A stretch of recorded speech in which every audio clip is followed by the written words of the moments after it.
Thân chào cả nhà, không nên xem chùa đâu đó. Nhớ đăng ký, like, comment để ủng hộ team nha. Nửa đêm không ngủ được lên mạng. Lướt đến một bài viết tiên tri. Chủ nhà, dự đoán kết quả trận đấu bóng đá gần đây và giết người. Tôi đã gửi một tin nhắn mới lúc 2 giờ tối nay. Khu vườn ven biển thành phố xảy ra một vụ đột nhập nhà cướp. Một nam thanh niên bị sát hại dã man. Tôi sửng sốt, bởi vì khu vườn ven biển ở thành phố là khu phố tôi sống. Và tôi họ Nam. Lúc 1 giờ sáng, tôi không ngủ được. Nhắm mắt lại, trước mắt tất cả đều là quần áo trong phòng live kết hợp với não bộ phấn khích. Không ngủ được. Tôi chỉ đơn giản là lấy điện thoại ra và lướt bài đăng. Một câu hỏi làm tôi chú ý. Có ai mặc bộ này từ tương lai đến không? Bạn có thể cho tôi biết chuyện gì sẽ xảy ra trong tương lai không? Câu trả lời bên trong rất nhiều đều là chờ kịch liệt. Cũng có người ở đó nghiêm túc trả lời, nhưng hầu hết đều nhanh chóng bị vả mặt. Chỉ có một ngoại lệ, đó là một tài khoản có tên là năm 2016. Trên cùng là một đoạn tự giới thiệu. Tôi đến từ năm 2016. Năm 2085, con người đã du hành thời gian. Nhưng bởi vì sự bất ổn và giá đắt của du hành thời gian, rất ít người biết về sự tồn tại của du hành thời gian. Và tôi vì công việc, từ năm 2086 trở lại năm 2024, vô tình nhìn thấy vấn đề này, chỉ cần trả lời một số câu. Nhưng vì sự ổn định của chiều thời gian, tôi chỉ có thể nói những chuyện nhỏ không quan trọng. Tôi sinh năm 2063.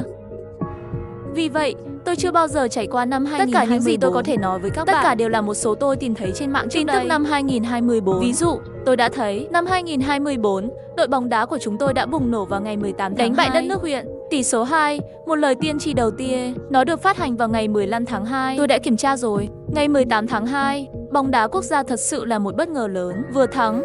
Bởi vì đây không chỉ là dự đoán cho năm 2086, thắng thua thậm chí còn dự đoán chính xác tỷ số. Điều này làm cho câu trả lời này nhận được rất nhiều sự chú ý và like. Tin nhắn đều đang thúc giục chủ nhân tiếp tục dự đoán, nhưng chủ nhân đã biến mất vài ngày. Nó chỉ xuất hiện trở lại vào ngày mùng 3 tháng 3, cập nhật vào ngày mùng 3 tháng 3 năm 2024. Tôi đã nói trước đó, mọi thứ tôi biết về năm 2024 đều đến từ tin tức. Hôm trước tôi vừa trở lại năm 2086. Thật vậy, tôi đã tìm kiếm tin tức năm 2024 một lần này. Những gì tôi chia sẻ với bạn không phải là tin tức thể thao, đó là một tin tức xã hội. Ngày mùng 5 tháng 3 năm 2024, có một cuộc ẩu đả ác liệt ở thành phố. Một phụ nữ trẻ ở chợ đêm bị bạn trai đánh đập nơi công cộng, cuối cùng dẫn đến cái chết. Mí mắt tôi giật mình. Lần này tôi không cần phải tìm kiếm tin tức để nhớ trường hợp này, bởi vì đó là 2 tuần trước. Chuyện rất lớn. Thảo luận trên mạng. Anh ta thậm chí có thể nói trúng cái này. Thật là khủng khiếp. Tôi xác nhận trong khu vực bình luận và nhật ký trả lời. Đã xác nhận, đúng là đã đăng tin nhắn này vào ngày mùng 3 tháng 3. Bây giờ năm 2086H rồi. Tôi nghĩ cái này thật tuyệt vời phải không? Những người trước đây tự xưng là người vượt bia cũng dám đưa ra một số lời tiên tri suy đoán. Đây là lần đầu tiên tôi thấy lời tiên tri chính xác như vậy. Sự kỳ. Điều quan trọng là từ thành phố đến thời gian đều chính xác như vậy. Ngay cả chợ đêm cũng đúng. Hình như thật sự là nhìn thấy tin tức trước. Mọi người đều vui mừng. Nhưng không ngờ năm 2086 lại mất tích. Cho đến bây giờ vẫn chưa có bản cập nhật mới. Mọi người đều đang suy đoán xem anh ấy có quay lại năm 2086 Tôi không muốn đột nhiên thấy một tin nhắn mới. Đến rồi. Thần Văn Đại đã trở lại. Mắt tôi sáng lên. Tôi tình cờ gặp hiện trường lời tiên tri. Tôi nhanh chóng làm mới trang trả lời. Quả nhiên thấy câu trả lời được cập nhật rồi. Cập nhật ngày 23 tháng 3 năm 2024 đã lâu không gặp. Tôi đã trở lại năm 2086 một thời gian trước. Hôm nay mới về. Lần này quay lại, tôi đã kiểm tra một số tin tức năm 2024. Đúng là nhìn thấy một cái tin tức gây ấn tượng với tôi. Tôi thực sự có chút bối rối. Bởi vì bây giờ bài đăng này ngày càng nóng hơn. Tôi lo lắng tôi sẽ viết ra tin tức này sẽ ảnh hưởng đến sự kiện ban đầu. Nhưng rồi tôi lại nghĩ, nếu bạn có thể thay đổi điều này xảy ra, cũng không phải là chuyện xấu. Cho nên tôi vẫn quyết định viết ra. Nhưng để tránh ảnh hưởng quá lớn, tôi đã cập nhật 1 giờ trước khi sự kiện tin tức xảy ra. Nếu nạn nhân và bạn của nạn nhân có cơ hội vào nửa đêm nhìn thấy câu trả lời này của tôi, đó cũng là một loại duyên phận. Sau đây là nội dung tin tức tôi nhìn thấy. 3 giờ sáng ngày 23 tháng 3 năm 2024, trong khu phố Mây Na của thành phố huyện, nam thanh niên 28 tuổi bị sát hại dã man. Lúc chết mặc áo sơ mi màu xanh, tay tôi trượt màn hình điện thoại đột nhiên dừng lại. Đó chỉ là quận Mây Na, đó không phải là khu phố của tôi sao? Và thật trùng hợp, tôi cũng họ Nam. Quan trọng hơn là, tôi nhìn xuống quần áo trên người mình. Tôi là một người thông minh. Gần như theo bản năng, nắm lấy điện thoại đi ra xe rời đi. Không ngờ vừa mới đứng dậy, tôi nghe thấy tiếng bên ngoài phòng, có tiếng cửa mở ra. Cơ thể tôi cứng đờ. Giây tiếp theo, tôi gần như chạy theo phản xạ. Một cái khóa cửa phòng lại. Sau đó tôi trượt cả người vào cửa. Lưng đã đổ mồ hôi lạnh. Tôi là một blogger bán hàng, một người đến một đời phiêu lưu, thuê một căn hộ. Tôi sống một mình, bây giờ lại là nửa đêm, sao ai đó có thể mở khóa? Nhưng vừa rồi tôi nghe rõ ràng rồi, âm thanh khóa điện tử bên ngoài được mở ra. Nghĩ đến lời tiên tri vừa rồi, Có phải vì người mà năm 2816 nói đã bị giết trong khu phố của chúng tôi? Thật sự là tôi, mà lúc này ở cửa mở cửa vào. Không phải là kẻ muốn giết tôi sao? Ý nghĩ này vừa xuất ha, tôi cảm thấy tim mình sắp ngừng đập.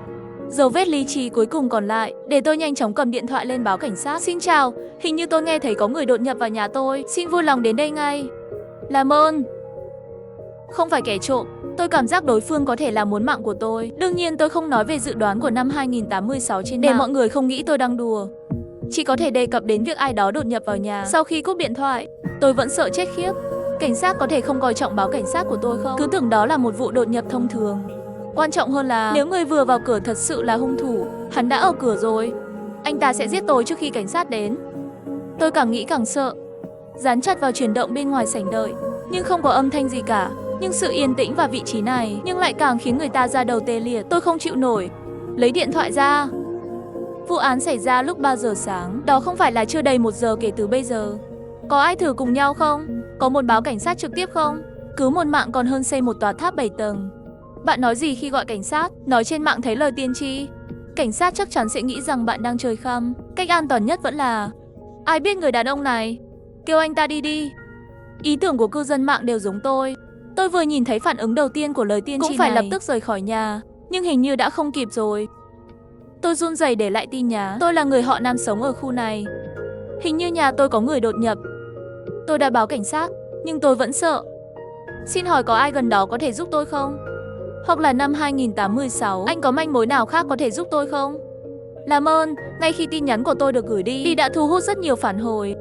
Nhiều người đang chất vấn tôi, nhưng tôi không có thời gian để nói chuyện. Tôi chỉ muốn nhanh chóng liên hệ với cấp trên năm 2816. Tôi lo anh ta không đọc được tin nhắn của tôi, hoặc không tin tôi. Đang muốn gửi tin nhắn riêng cho anh ấy. Không ngờ anh ấy lại trực tiếp trả lời. Nếu tôi dám biết cái này là muốn giúp anh, như vậy bạn trực tiếp mở livestream đi. Mắt tôi sáng lên.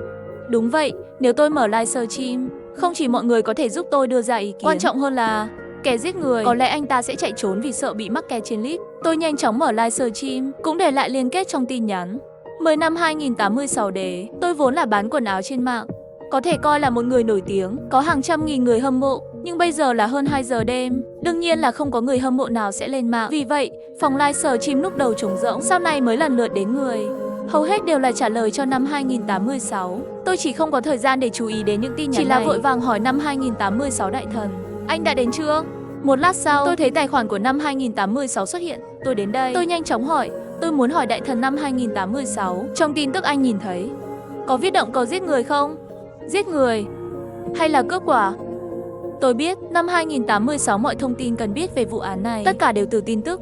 Nhưng ngay cả tin tức thực ra cũng có rất nhiều thông tin, đặc biệt là sau ngần ấy năm. Chắc là đã kiểm tra xong rồi. Giết người và cướp của, đó hoàn toàn là hai tính chất. Người quên phạm tội là trả thù có tính toán trước, nhưng nếu đó là một vụ đột nhập, vậy bên kia chỉ cần phát hiện tôi đang livestream, có thể sẽ rút lui. Tôi đã im lặng rất lâu vì năm 2816 trước khi trả lời tôi không chắc. Tôi ngạc nhiên, anh không chắc chắn. Trả lời tôi cho năm 2816, thực ra tôi sẽ tìm thấy trường hợp này. Chính vì vụ án này, năm ấy thực sự rất lớn. Thậm chí có người còn nói đây là một sự kiện siêu nhiên. Bởi vì theo kết quả điều tra năm đó, phòng của nạn nhân bị khóa từ bên trong, không có dấu hiệu cưỡng bức vào nhà. Không chỉ vậy, cửa thang máy, kiểm soát cũng không bắt được ai lên lầu. Cứ như thể kẻ giết người xuất hiện từ hư không. Không chỉ vậy, hiện trường cũng không để lại bất kỳ dấu vân tay hay dấu vết nào. Toàn bộ tình huống giống như hiện trường tự sát, nhưng mà nạn nhân là bị người ta đào tim mà chết. Ngay cả trái tim cũng biến mất. Tôi nhìn vào tin nhắn cho năm 2816, cả người đều sửng sốt. Đào tin ra. Sự kiện tâm linh. Mặc dù tôi đã chấp nhận rằng tôi có thể bị giết, sự thật cũng cảm thấy những lời này quá nặng nề. Khán giả trong phòng livestream cũng sôi sục. Mặc dù nửa đêm, nhưng số lượng người trong phòng livestream ngày càng nhiều, đã hơn ngả. Nhiều người đang đặt câu hỏi là năm 2816, nhưng cũng có người thật lòng cho tôi lời khuyên. Bất kể vụ án này có phải là siêu nhiên hay không, điều quan trọng nhất bây giờ hay là phải để người dẫn chương trình tự bảo vệ mình, chặn cửa phòng bằng giá sách hay gì đó. Nhìn vào phòng, xem phòng bạn có đồ gì dùng được không. Tôi bị đánh thức bởi tin nhắn này. Đúng vậy, bất kể hỏi năm 2816 nói gì, tôi vừa nghe thấy có người mở cửa. Quan trọng nhất là phải nhanh chóng bảo vệ bản thân mình. Tôi nhanh chóng đẩy giá sách ra cửa, sau đó xem phòng livestream có gì khác. Lời khuyên khác, có người khuyên tôi nên dùng bình xịt tạo hình làm bình xịt chống trộm. Có người khuyên tôi nên đập vỡ gương, dùng mảnh vỡ làm vũ khí. Cho đến khi tôi thấy một tin nhắn khác. Nghiêm túc mà nói, mặc dù điều này không phù hợp lắm, nhưng vật trang trí trên trần nhà của bạn trông cũng quá kỳ lạ phải không? Tôi nhìn thấy tin nhắn này không khỏi sững sờ. Đồ trang trí trần nhà tôi không có. Đây là nhà thuê. Loại trang trí đơn giản nhất. Không có gì đặc biệt cả. Tôi nói xong rồi. Phòng livestream nổ tung rồi. Vừa rồi không nói, tôi không chú ý. Trên trần nhà này hình như có một khối đồ vật. Không phải đồ trang trí. Chờ đã, bạn có nghĩ vậy không? Ôi mẹ ơi, cái bóng trên trần nhà hình như là một con người. Cơ thể tôi run rẩy, nhìn lên trần nhà. Lúc này mới phát trong góc trần nhà có một cái bóng. Đó là một bóng đen nhỏ. Thoạt nhi, hình như thật sự có một cái đồ trang trí gì đó treo trên tường. Nhưng nhìn kỹ hơn sẽ thấy có gì đó không ổn. Thứ đó nhỏ, có tay chân rất đáng sợ. Thoạt nhìn trông giống như một đứa trẻ rất gầy nằm trên góc trần nhà. Ngay cả khi tôi luôn nghĩ tâm lý rất mạnh. Trước đây biết mình có thể sống không lâu nữa, có thể giữ bình tĩnh. Nhưng giờ phút này, hay là bị cảnh tượng trước mắt này, sợ thật sự rồi. Cả người tôi run lên vì sợ hãi. Ngã xuống đất. Trong khi đó, máy ảnh livestream trong tay ngay lập tức rơi xuống đất. Ngay lập tức, toàn bộ video trong phòng livestream đột ngột kết thúc. Trong phòng livestream chìm vào bóng tối. Trong khi đó, màn hình trong phòng livestream lập tức nổ tung. Tôi thấy rồi. Không chỉ nhìn thấy, tôi còn đặc biệt chụp màn hình để điều chỉnh ánh sáng. Hình như là một người, không phải người, có kích thước rất nhỏ. Trông như một đứa trẻ. Không, anh nói hình như là một đứa trẻ còn đáng sợ hơn cả người lớn. Cái quái gì thế này? Vậy là thứ đó đã giết chủ phòng. Tôi thật sự là nhìn thấy hiện trường sao?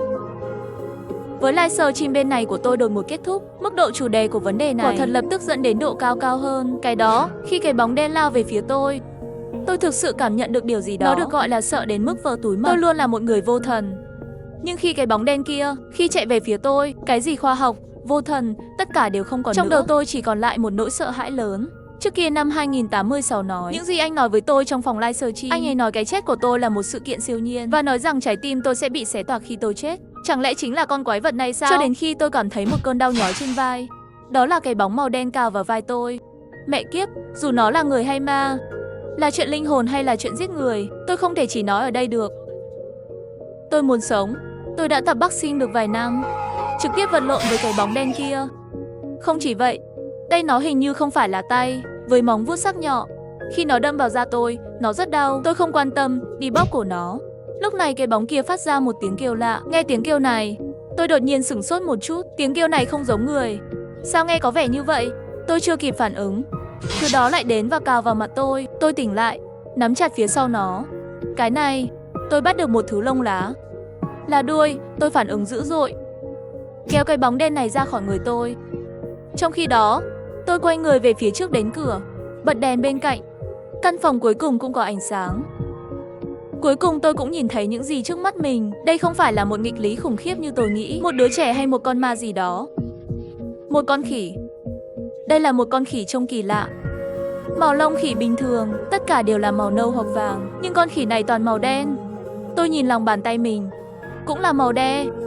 Rõ ràng có người cố tình lấy lông của con khỉ này đã nhuộm thành màu đen. Vì vậy, trong môi trường tối tăm vừa rồi, con khỉ treo trên trần nhà như một bóng đen, trông như thành nhân.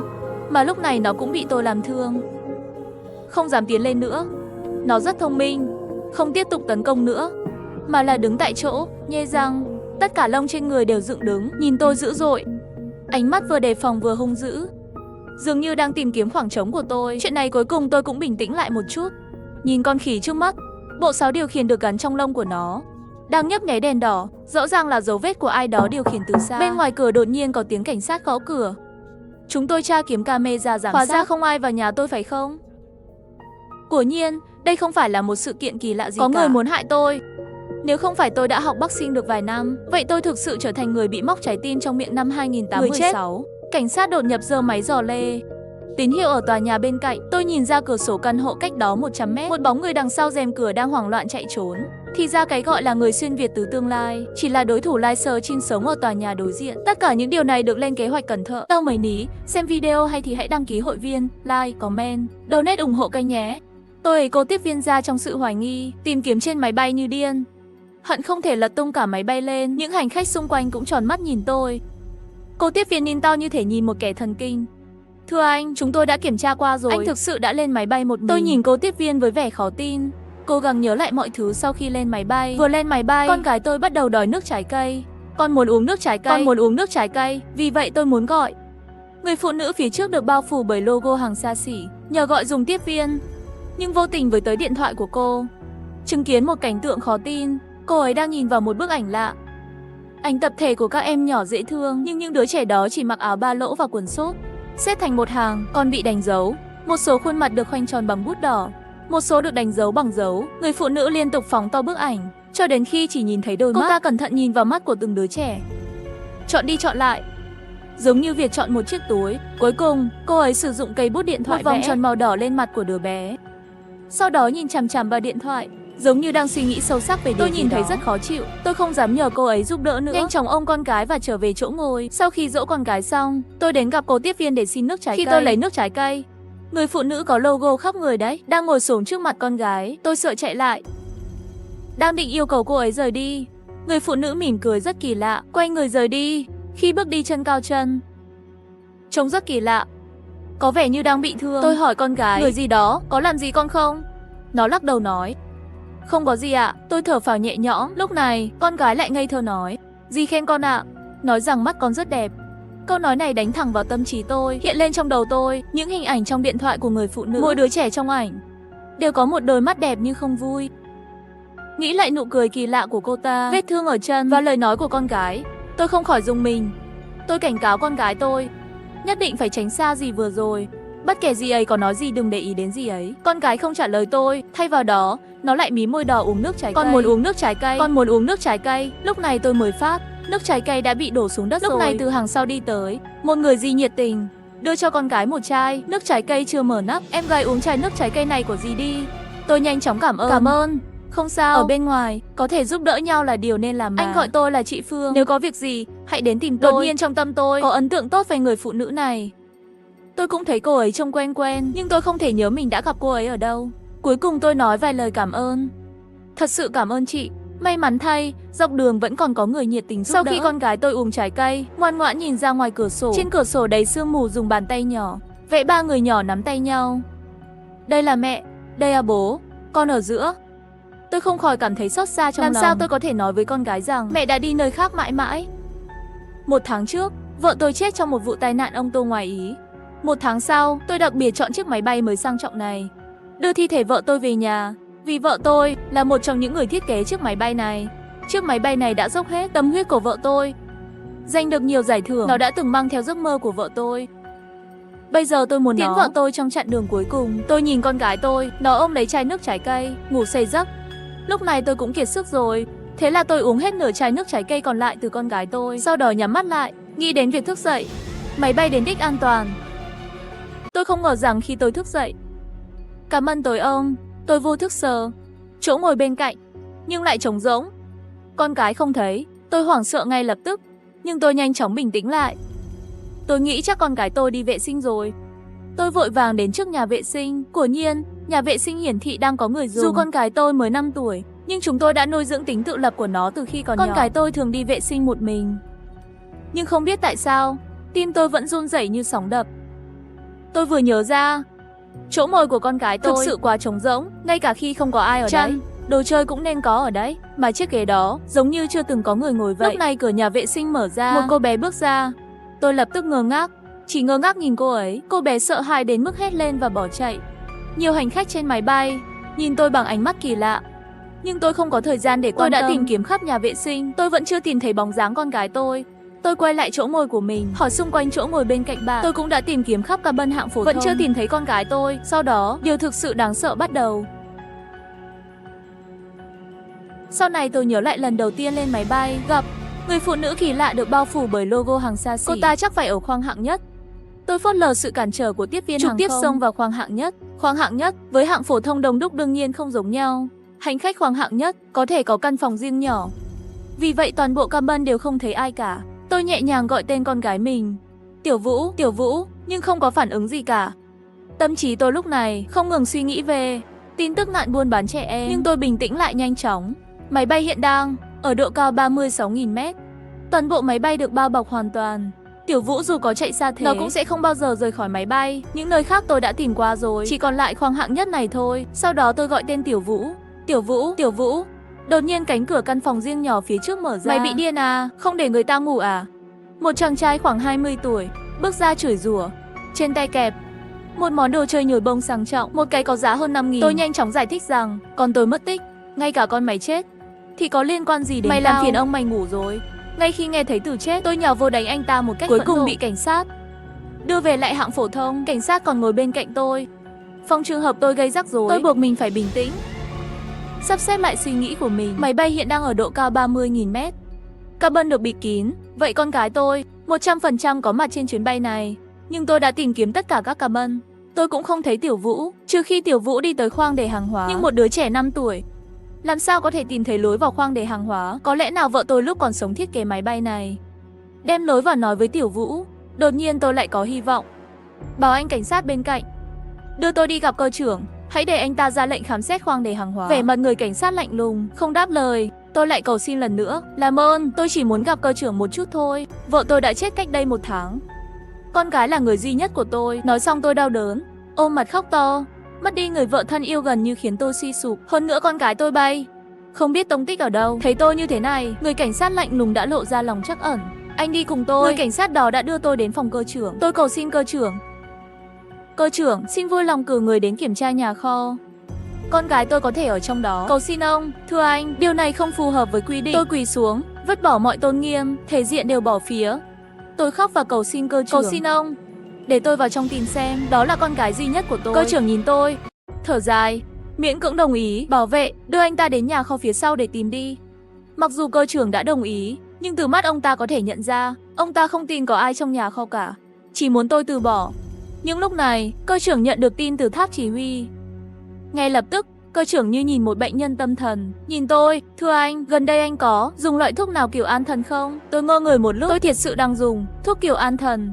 Nhưng việc này thì liên quan gì đến việc tôi tìm con gái? Nhìn khuôn mặt u ám của cơ trưởng, tôi vẫn không dám giấu giếm. Đó là sau khi vợ tôi qua đời, bởi vì đau lòng quá mức, dẫn tới mất ngủ trầm trọng. Vì vậy bệnh viện đã cho tôi một ít thuốc an thần. Tôi dùng theo chỉ dẫn của bác sĩ. Nghe xong lời này, sắc mặt của cơ trưởng càng trở nên u ám hơn. Chúng tôi vừa liên lạc với mặt đất, sân bay không tìm thấy hồ sơ lên máy bay của con gái. Cả chặng đường chỉ có mình anh lên máy bay thôi. Làm sao có thể cả chặng đường lên máy bay chỉ có mình tôi cơ chứ? Tôi hoảng lấy chiếc túi nhỏ mang theo bên mình ra. Trong túi có tôi và con gái, vé máy bay của cả hai người. Tuy nhiên, một khi túi được chỉ có vé của một mình tôi nhìn cái túi với vẻ hoài nghi. Giây tiếp theo tôi như phát điên, đổ mọi thứ trong túi xuống đất. Căn bản không có vé của con gái. Ánh mắt của các tiếp viên hàng không xung quanh từ đồng tình dần dần biến thành sợ hãi. Trong tâm lý bọn tôi từ một người bố đánh mất con gái biến thành kẻ điên đe dọa an toàn chuyến bay. Vì vậy tôi phải chứng minh rằng con gái tôi thực sự có mặt trên máy bay. Sau đó tôi nghĩ tới cặp sách nhỏ của con gái, được tôi đặt lên giá hành lý. Vé lên máy bay chắc chắn ở trong cặp sách của con gái tôi. Tôi nhanh chóng chạy về vị trí trước quả giá hành lý. Khoảnh khắc nó mở ra, trái tim tôi trở nên lạnh giá. Chỉ có ba lô và hành lý của tôi. Túi của con gái có cánh mà bay. Giá để hành lý cao thế này, một cô bé 5 tuổi không thể tự mình mở nó được. Chắc chắn có ai đó đã cố tình lấy nó và bắt cóc con gái tôi. Tôi kinh hoàng đi tìm cô tiếp viên, nói có kẻ bắt cóc trên máy bay. Con gái tôi đã bị hắn bắt cóc. Mọi người hãy nhanh chóng tìm kiếm. Thật bất ngờ, tiếp viên hàng lộ ra vẻ mặt khó coi nói: Xin lỗi thưa anh, chúng tôi vừa nhận được tin tức mới nhất từ mặt đất. Con của ông đã tìm thấy rồi phải không? Nó ở đâu? Tôi lo lắng truy hỏi. Cô tiếp viên không nói, đưa cho tôi một mảnh giấy. Tôi mở nó ra và thấy báo cáo về cái chết của Tiểu Vũ. Xin lỗi, con anh và vợ anh đã cùng nhau thiệt mạng trong một vụ tai nạn. Nghe tới, đầu tôi ong ong một chút và sụp đổ, trực tiếp ngất đi. Khi tôi tỉnh dậy lần nữa, đã bị cảnh sát khống chế trên ghế. Viên cảnh sát đã cảnh cáo tôi rằng: Thưa anh bị nghi ngờ gây rối trật tự hàng không. Sau khi xuống máy bay cần đến đồn cảnh sát tiếp nhận điều tra. Tôi thờ ơ gật đầu. Anh ấy bỏ đi. Lúc này ngồi ở ghế sau cạnh tôi, chị Phương nhiệt tình tiến tới hỏi: Anh không sao chứ? Không biết tại sao, khuôn mặt của cô ấy luôn khiến tôi cảm thấy quen thuộc. Cho dù có nghĩ thế nào, cũng không nhớ nỗi đã gặp nhau ở đâu. Đột nhiên, tôi nhớ ra cô ấy đã đưa cho Tiểu Vũ một bình nước ép trái cây. Cô ấy nhất định phải nhớ Tiểu Vũ. Tôi kích động hỏi cô ấy: Cô có nhớ lần đầu tiên cô lên máy bay không? Cô đưa cho con gái tôi một chai nước trái cây. Chị Phương nghi ngờ nói: Tôi đưa chai nước trái cây đó là đưa cho anh. Tôi không thấy bạn có con gái. Tiếp đó, cô ấy thở dài và nói: Tôi thông cảm với anh. Cách đây vài năm con gái út của tôi cũng qua đời trong một vụ tai nạn. Tôi hiểu nỗi đau mất con của anh. Ngay cả chị Phương cũng phủ nhận việc gặp Tiểu Vũ. Tôi bắt đầu tin rằng tất cả chỉ là sự hoang của tôi. Nhất định là tôi không thể chịu nổi việc mất vợ và con gái cùng một lúc. Cho nên trí tưởng tượng cho tôi vẫn có con gái ở bên. Nghĩ tới đây, tôi ôm mặt khóc. Chị Phương đau lòng, đưa cho tôi chai nước trái cây. Uống nước ép, đường có thể giúp duy trì cảm xúc. Tôi miễn cưỡng uống 2 hớp. Thông báo vang lên trên máy bay, kính gửi hành khách, còn 40 phút nữa máy bay sẽ hạ cánh. Hành khách vui lòng cất bàn khay và tấm che nắng. Tôi từ từ mở tấm che nắng. Cửa kính đầy sương. Ngoài ra còn có một bức vẽ đơn giản về một gia đình 3 người. Tôi bị sốc và đặt ngón tay lên đó. Ngón tay của tôi to hơn nhiều so với bức vẽ của con gái. Đây không thể là thứ tôi đã vẽ. Tôi không có điên. Con gái tôi chính là ở trên máy bay này. Tôi nhìn xung quanh. Trên chuyến bay này có tổng cộng 130 hành khách. Thêm vào tiếp viên hàng không, tổng số là 142. Kẻ thù của tôi ẩn náu giữa 142 người này. Máy bay sẽ hạ cánh trong nửa giờ nữa. Không thể xác minh từng người một. Chỉ có thể dụ con rắn khỏi hang. Thế là tôi chợt đứng dậy, lao thẳng tới cửa khoang chở hàng. Nếu Tiểu Vũ ở trong nhà kho, thì những kẻ bắt cóc chắc chắn sẽ xuất hiện, ngăn cản tôi tìm Tiểu Vũ. Cửa kho có mật mã, tôi bắt buộc trong 1 hoặc 2 phút phải mở được mật mã, nếu không tôi sẽ bị các tiếp viên hàng không và cảnh sát đến khắc phục. Tôi thấy mật mã ổ khóa thật khó mở, có ít nhất 1000 số kết hợp từ 0 đến 9. Đợi thử hết toàn bộ thì sớm đã bị bắt lại. Vợ tôi là người thiết kế chiếc máy bay này. Có khả năng hay không, mất là ngày sinh nhật của con gái tôi. Vì vậy tôi đã nhập 1015. Quả nhiên cửa két một phát mở ra. Tôi nhanh chóng đi vào. Tôi đang định khóa trái cửa. Đột nhiên có một bàn tay bị kẹp ở cửa. Tôi tới là để giúp bạn. Giọng nói hóa ra là của chị Phương. Nói sau, cô nhanh chóng bước vào. Anh lúc nào cũng phát điên, sẽ dọa sợ tất cả mọi người đấy. Anh thấy chắc chắn máy bay sẽ phải hạ cánh khẩn cấp. Anh chắc sẽ bị nhốt lại, còn phải đi tù đó. Nhưng tôi có thể hiểu anh, tôi có thể giúp anh. Bây giờ anh có thể bắt cóc tôi. Bằng cách đó họ sẽ không hành động hấp tấp. Lúc này có tiếng gõ cửa khẩn cấp ở bên ngoài. Chị Phương hét vào cửa. Đừng vào, anh ta sẽ đâm chết tôi. Nói xong chị Phương nhét một bó dây và một con dao vào người tôi. Tôi bối rối trước hành động của chị Phương. Nhưng rất nhanh, một câu trả lời lóe lên trong đầu tôi. 100% chị Phương có vấn đề. Tôi buộc mình phải bình tĩnh hỏi. Cô giúp tôi thế nào? Cô biết rõ ràng con gái tôi vẫn còn sống. Tại sao lại giả vờ như bạn chưa nhìn thấy nó? Chị Phương không trả lời tôi. Thay vào đó, tôi lấy ra một chai nước trái cây. Bạn thực sự thương tâm quá độ rồi. Uống một ít nước trái cây, đừng giúp duy trì tâm trạng. Tôi ngơ ngác, nhớ lại mỗi lần uống nước ép của chị Phương, tôi sẽ chìm vào giấc ngủ. Chắc hẳn trong nước ép này phải có thuốc ngủ, khiến một người bình thường khỏe mạnh và cường tráng như tôi bây giờ bắt đầu cảm thấy hoa mắt chóng mặt. May mà vừa rồi tôi chỉ uống có 2 ngụm, mới không ngủ say hoàn toàn. Trong lúc chóng mặt, tôi bất ngờ thấy ở trong túi của chị Phương, nhìn thấy chiếc cọ vẽ mà con gái tôi mang theo. Tại sao cọ vẽ của Tiểu Vũ lại ở chỗ cô? Cô đã bắt cóc Tiểu Vũ phải không? Chị Phương không nói gì, nhưng lại cười khinh thường.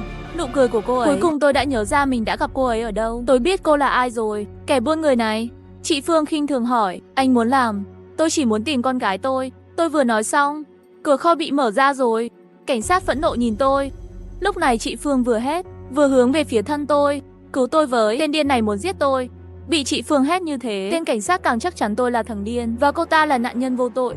Tôi thực sự có nhảy xuống sông Hoàng Hà cũng rửa không sạch. Tên cảnh sát phẫn nộ hùng lên. Anh đang phá vỡ sự an toàn của máy bay. 15 phút sau, máy bay sẽ hạ cánh khẩn cấp tại sân bay của thành phố nhỏ. Sau đó chúng tôi sẽ đưa anh đi. Nếu bây giờ anh đặt con dao trong tay xuống, tôi có thể đảm bảo anh an toàn rời đi. Tôi đang muốn giải thích, nhưng chị Phương lại thì thầm nói. Anh cho rằng người khác sẽ tin anh. Bây giờ anh chỉ là một kẻ điên. Tôi kìm nén cơn tức giận nói. Cô rốt cuộc muốn thế nào? Anh muốn gặp lại con gái mình. Vậy thì bạn hợp tác với tôi, trói tôi vào cabin máy bay để được gặp lại con gái. Tôi chỉ có thể phối hợp với cô ta, ép cô ấy khoang máy bay. Sau khi tôi đóng cửa cabin, nói với chị Phương rằng tôi biết chị là ai. Chị là kẻ đã trốn chạy hơn 20 năm. Jimmy kẻ buôn người khét tiếng. Biết rồi thì sao? Hi hi hi. Jimmy đột nhiên đánh một gậy khiến tôi bất tỉnh. Khi tôi tỉnh lại, Jimmy nhìn tôi với nụ cười kỳ lạ. Tôi cố gắng vồ lấy chị ta, nhưng phát hiện tay mình bị trói bằng dây thừng. Đừng vùng vẫy vô ích, không có tác dụng gì đâu. Đây là cabin bên trong của máy bay. Trong phía cảnh sát cũng có người của tôi. Họ sẽ không hề đến cứu anh đâu. Còn 10 phút nữa, máy bay sẽ hạ cánh. Anh có thể làm gì khác nữa? Tôi gầm nhẹ. Con gái tôi rốt cuộc ở đâu? Anh đã muốn biết như vậy. Vậy thì tôi sẽ nói cho anh để anh chết một cách minh bạch. Nói rồi, cô ta vừa lấy ra một tấm thẻ. Này là chìa khóa của khoang chở hàng đuôi. Con gái của anh đang ở trong đó. Nhưng anh đừng lo lắng, tôi sẽ bán nó cho một gia đình tốt. Nhưng tôi muốn hỏi anh một câu hỏi trước. Làm sao anh nhận ra tôi? Tôi đã phẫu thuật thẩm mỹ rồi, nhưng không ai nhận ra tôi. Tôi run rẩy nói, chị có thể thay đổi hình dạng của mũi, mắt, hai mí, nhưng chị không cách nào thay đổi đường nét của đôi mắt mình và ánh sáng lạnh lẽo trong mắt chị. Trên thế giới này, cha mẹ nào có con cái cũng sẽ muốn lột da của chị. Tốt nhất chị đừng có con. Nói xong tôi như cá chép nhảy khỏi mặt nước, nhắm vào người Jimmy, nhổ một miếng nước bọt. Jimmy ghê tởm, hung dữ đá tôi một phát. Tôi ngã mạnh xuống đất, vừa hay đập vỡ một bình thủy tinh. Thực ra là tôi cố ý chọc giận chị ta, chỉ để lấy những mảnh thủy tinh. Tôi cầm mảnh vỡ thủy tinh, lặng lẽ cắt dây thừng. Cuối cùng, tôi cắt được sợi dây thừng, nhảy vọt lên, giật lấy tấm thẻ từ tay Jimmy. và chĩa mảnh thủy tinh về phía chị ta. Bây giờ đưa tôi đi tìm Tiểu Vũ. Nếu không tôi sẽ kéo chị chết theo tôi. Không ngờ rằng dì Mai không hề lo lắng chút nào. Một nụ cười xấu xa hiện lên trên khuôn mặt chị ta. Anh nhìn xem tấm thẻ trên tay anh đi. Tôi vậy mà bị lừa bởi người phụ nữ độc ác này. Một góc của thẻ đã bị cắt đứt rồi. Dì Mai tiếp đó cười nhạo tôi. Anh có biết đôi mắt của con gái anh giá bao nhiêu không? Là số tiền mà cả đời anh cũng không thể kiếm được đâu. Ha ha ha. Lời nói của dì Mi làm tôi nhớ đến người phụ nữ có logo khắp người đấy. Cô ta nói với Tiểu Vũ, đôi mắt của con thật đẹp. Cô ta chắc chắn là đồng phạm của dì Mi. Một ứng một hợp, khiến tôi buông bỏ cảnh giác. Uống nước trái cây có thuốc an thần dì Mai đưa. Tôi hỏi một cách giận dữ, có phải các người ngay từ đầu đã nhắm vào chúng tôi không? Hi hi hi. Tất nhiên, con gái của anh nổi bật giữa hàng ngàn đứa trẻ cơ mà. Cô không sợ bị báo ứng sao? Đó là chuyện của kiếp sau. Đời này lão nương chỉ cần có tiền là đủ. Cũng một phần nhờ vào anh. Bây giờ mọi người đều cảm thấy chiếc máy bay này thật may mắn khi có tôi trong đó. Tôi thập phần khó hiểu lùi về phía sau. Chị có ý gì? Sau khi xuống máy bay, anh sẽ bị xem là vì vợ con đã chết mà bị kích động đến mức rối loạn tâm thần mà bắt cóc tôi. Hoặc anh có thể là vật tế thần của tôi, trở thành đồng phạm khét tiếng của dì Mi. Dì Mai thật sự đã bị cái người mới tiếp quản, thủ lĩnh buôn người giết rồi. Làm sao họ có thể tin ngươi được? Cô đừng có ở đó mơ mộng hào huyền nữa. Lúc chết thật sự không nghĩ tới, nhưng hành xáo của anh khiến tôi nảy sinh ý tưởng này. Chỉ cần một ngọn lửa đốt cháy dấu vân tay của anh. Vậy tôi nói anh là ai? Anh chính là người đấy. Hơn nữa còn 10 phút nữa là máy bay hạ cánh. Bạn có thể làm gì khác trong 10 phút này? Ha ha ha. Cô có nghĩ mình đã thành công rồi sao? Nói xong, tôi ném con dao thủy tinh về phía dì Mi kéo rộng khoảng cách. Tiếp sau đó tôi một chân đá bể nắp kính của bình cứu hỏa bên cạnh. Cầm chặt bình cứu hỏa, ném vào dì Mi. Nhưng không ngờ, chị ta lại ngay lập tức cầm bình cứu hỏa trên tay. Sau đó nhặt con dao lao về phía tôi một cách hung hãn. Ngay khi con dao sắp đâm vào tôi, máy bay rung chuyển dữ dội. Dì Mi ngã xuống đất. Tôi nhân cơ hội chộp lấy bình chữa cháy và lùi lại. Quay lại nhìn chị ta cầm dao, vừa chửi bới vừa xông về phía tôi. Tiêm đi, ngươi làm hỏng việc tốt của tao. Hôm nay tôi ngồi trước máy bay này vì tôi làm ăn với người Mỹ. Nếu việc này làm xong, có thể kiếm được ít nhất 3.000 vạn tệ. Anh đã bao giờ thấy 3.000 vạn tệ là bao nhiêu chưa? Sẽ bán bao nhiêu trẻ em mới được 3.000 vạn tệ? Chị có biết sẽ hại bao nhiêu gia đình tàn nát? Đứa trẻ không còn đẻ đứa khác là được. Như thế có thể sống rất hạnh phúc. Khi nghe những lời hủy hoại tam quan này, phổi tôi như muốn nổ tung. Đừng phí lời, đứa trẻ chết rồi, làm sao một gia đình có thể sống hạnh phúc? Vậy thì sao? Tôi trước khi làm thủ tục đã nghe phong phanh rồi. Cảnh sát đã nhắm tới tôi từ lâu. Ngay khi máy bay này hạ cánh, tiến hành thêm các cuộc tìm kiếm và thẩm vấn. Vẫn may cái khó ló cái khôn. Ngay hiện trường là một màng, khiến người biến thành kẻ điên còn có trò hề bắt cóc này. Đến lúc đó chuyển hướng sự chú ý của cảnh sát đi cùng với những người khác. Ngắm lúc hoảng loạn thoát ra an toàn rồi. Chị muốn tôi làm vật chết thay cho chị à? Chị có nghĩ cảnh sát sẽ tin chị sao? Ha ha ha ha ha ha. Anh đi tìm con gái mình như một kẻ điên. Mọi người đều nghĩ anh là kẻ thần kinh. Chỉ cần tôi lợi dụng điều này, giả vờ bị anh bắt làm con tin. Tôi vì tự vệ mà giết anh. Chết không đối chứng, hãy xem cảnh sát tin anh hay tin tôi. Nói xong dì Mi lại lao tới chỗ tôi. Tôi nhanh chóng chạy ra cửa. Chị ta tưởng tôi sẽ chạy trốn. Thật bất ngờ, tôi đã thực hiện một cú vô lê, trực tiếp đè lên người dì Mi, chọc chị ta tức như cá chết nhảy khỏi mặt nước, khiến tôi bay xa vài mét. Sau đó giơ dao lên lao vào tôi một cách hung hãn. Ngay khi con dao sắp đâm vào tôi, máy bay bất ngờ rung chuyển dữ dội. Dì Mi bị đánh ngã xuống đất. Tôi nhân cơ hội nhặt bình cứu hỏa ném vào chị ta. Dì Mi bị tôi đánh bất tỉnh. Tôi từ người cô ta tìm ra chiếc chìa khóa ở khoang chở hàng đuôi, chịu đựng cơn đau chạy vào cám ơn bên trong. Tôi muốn tìm con gái tôi, dù chiếc máy bay này có bị rơi hay không, tôi sẽ chết cùng con gái tôi. Bố! Đúng lúc này, tôi nghe thấy Tiểu Vũ gọi tôi. Tôi chạy về hướng có âm thanh. Đột nhiên, tiếng nổ vang lên. Khi tôi tỉnh lại lần nữa, đã nằm trong bệnh viện. Cảnh sát và Tiểu Vũ đang đứng xung quanh. Hóa ra là tiếng nổ đó là cảnh sát phá cửa vào, tìm tôi và dì Mi. Vì quá yếu, tôi choáng váng ngất đi vì vụ nổ làm vỡ cửa. Và Tiểu Vũ thực sự đã bị giấu trong khoang chở hàng đuôi. Sau khi biết được sự thật, dì Mi bị cảnh sát bắt đi. Tôi sống sót sau thảm họa, ôm lấy con gái đau lòng khóc. Và khi tôi nhìn sang bên cửa sổ, một người phụ nữ kỳ lạ đang nhìn tôi chằm chằm. Hãy theo tôi và đừng lạc lối, tập tiếp theo sẽ hấp dẫn hơn.